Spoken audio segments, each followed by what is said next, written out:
Hey, what's going on, guys? It is Foxy98 here, and welcome back to another round of F1 2020 Subscriber Championship. We're here for round number 4 of the season at the Austrian Grand Prix. If you end up enjoying today's video, feel free to drop it a like and subscribe to the channel if you're new around here as well, as we get underway then. So as you can see, we're starting things off with our one-shot qualifying as we always do, and I decided for a little bit of a change, just because why the hell not. I'm going to qualify on the medium compound tyres and do a different strategy. There was no sort of element of me being like, I know that the mediums are going to be better and I should definitely do this and I'll be the best on, whatever. And I just decided to YOLO it and just say, I'm just going to go on mediums and see what happens. I also knew as well that Austria is a track that really can hurt you with track limits because we are running strict corner cutting rules for this season.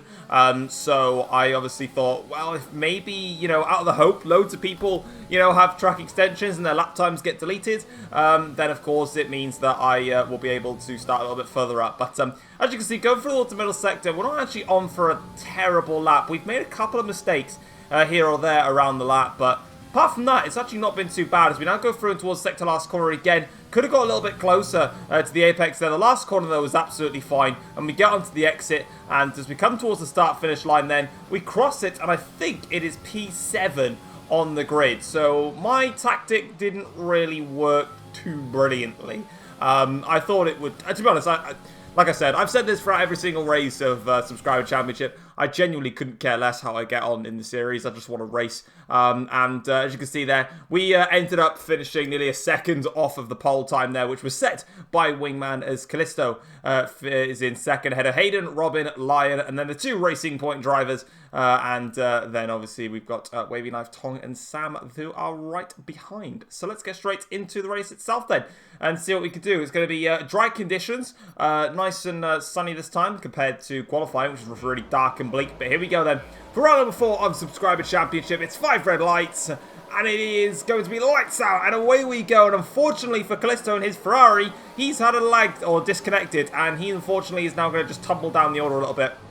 As we go in towards turn 1 then, we actually get hit in the back there by one of the Alfa Romeos. I think that was Tong there, who's actually broken his front wing.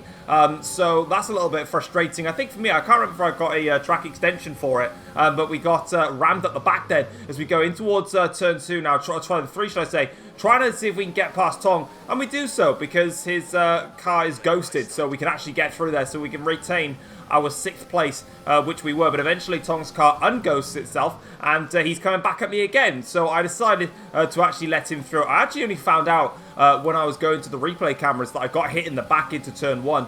I didn't feel anything when I was actually racing, which was kind of like the surprising thing out of everything, as we now go through in towards the middle sector here. And unfortunately, we take our first track extension warning of the race then, getting very close, or taking too much curb there, as Sam, on the first lap of the Grand Prix behind me, already has a 3-second time penalty. I can see where this race is going as we get our second track extension of the race there. And that was really close to getting our third track extension and an instant time penalty. Lap 2 of the Grand Prix though, and the title of this video is going to start to symbolise where this race ended up going as we get a time penalty for track limits, which is lovely. Oh, and we've gone wide, track limit warning again.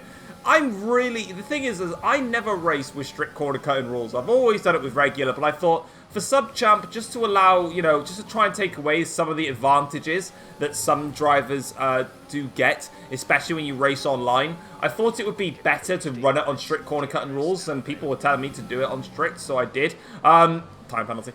And we're going to just now keep pressing onwards, and we get another time penalty. Absolutely amazing as we now catch up to the back of Tong here, who's struggling a little bit for performance. Obviously, not knowing that he actually had front wing damage at this point here, but you can see that we're definitely faster now than the Alfa Romeo as we try and find a way past him. As we now go towards the last corner here, we get a nice run through there, but eventually Tong actually decides to just give up the position. He knows that I'm faster at this point in the race, and I'm on a different strategy. I spoke to him after the Grand Prix, and that's exactly what he said, so fair play to him.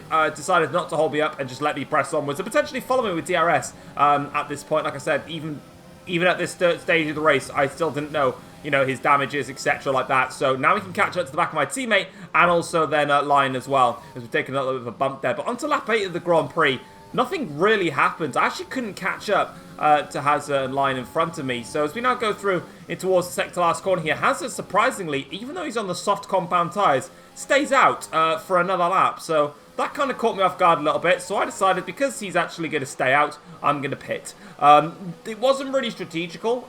It was more or less of just when I wanted to pit, because being on the medium compound tyres, I honestly thought he'd pit like lap 7 or even on lap 8, and then I'd do another lap and then, you know, come in and go onto my soft tyres. But because I saw him stay out, I was like, oh, do you know what? The game's telling me to box this lap, so I'm just going to box this lap. And because he wants to stay out a little bit longer, that's fine. We'll stay out. And we'll keep pressing onwards. So now we're back out of the race in P9 in this Grand Prix. Frustratingly, though, all the drivers in front of me don't actually have any time penalties yet. Bar Hazard, who's got a 3-second time penalty, but I'd still have to actually get in front of him to make it count as we go fastest now through the middle sector here, but we get another time penalty for track extensions. Jesus Christ alive. That's 9 seconds now. Whoop-de-doo.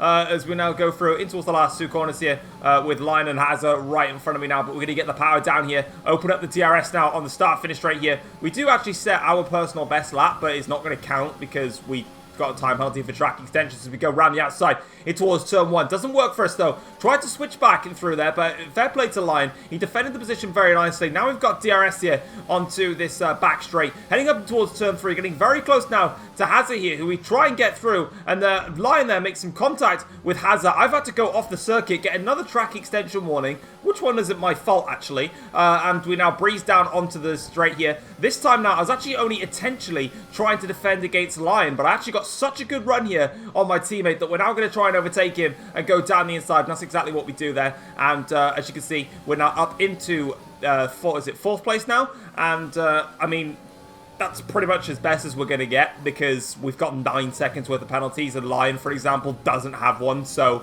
that's a little bit frustrating as we go on to lap 12 of the Grand Prix here, and we're now just continuing to try and pull away. We've got a yellow flag up ahead, so one of the drivers in front of us has had a little bit of an issue. It's Robin then that's had a problem, so he's had a little bit of a spin on the exit of turn 3 there. So Robin going down the order, he might have made contact actually with Mingwell. I'm not really sure. The two of them were close to each other, whether he's just lost it on exit by himself or whether he's actually made contact with Wingman, I have no idea. But apart from that, nothing else to report really from this race. I was actually pushing really hard. In this second stint, I was really happy with the pace of the car, and I only got the 1 track extension warning as Hayden crosses the line to win the Austrian Grand Prix. Wingman, though, is going to take that victory thanks to him having less time penalties than Hayden did. For us, though, we're going to claim P4 because Robin, who is 8 seconds behind me, did not acquire a time penalty at all in the Grand Prix. So fair play for not acquiring a time penalty.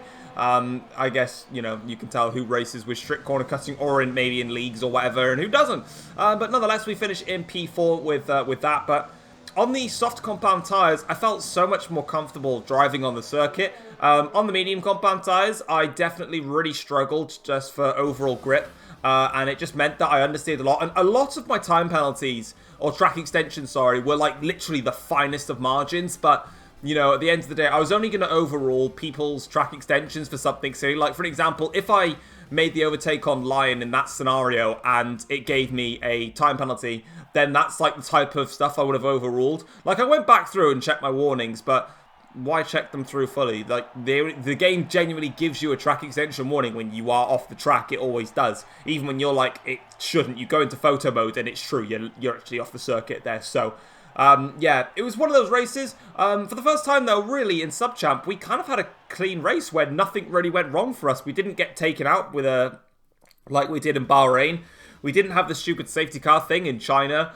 In Zandvoort, we had the dumb virtual safety car glitch. So here in Austria, we just had a straight-up clean race, which is cool. We obviously struggled a little bit, though, like I said, for pace on the medium compound tyres. But once we got onto the soft tyres and towards the end of the race with the fuel strategy a lot lower, it was definitely much easier for us to handle. You can see literally everyone in the field gained themselves some time penalties in there, which, you know, is completely understandable. Having a look then at the championship, though, as things stand, we're currently top of the championship with 68 points to our name. Robin is second in the championship, 9 points behind on 59 points. I have no doubt throughout the rest of the season, Robin will most likely overtake me, just because he does more racing, I would have suspected, anyway.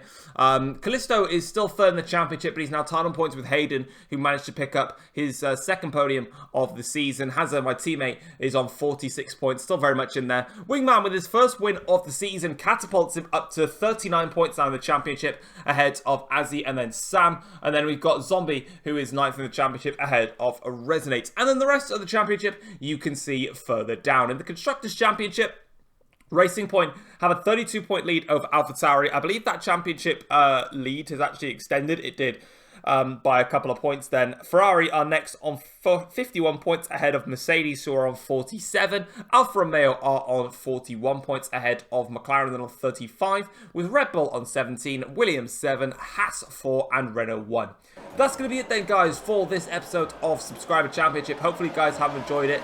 Feel free to drop it a like and subscribe to the channel if you're around here as well, as we go into the next race, which is going to be a randomizer. So as soon as everyone is into the lobby, I'm going to put all of the tracks that we haven't done yet, and I'm taking out the short circuit to Monaco because I refuse to race around them.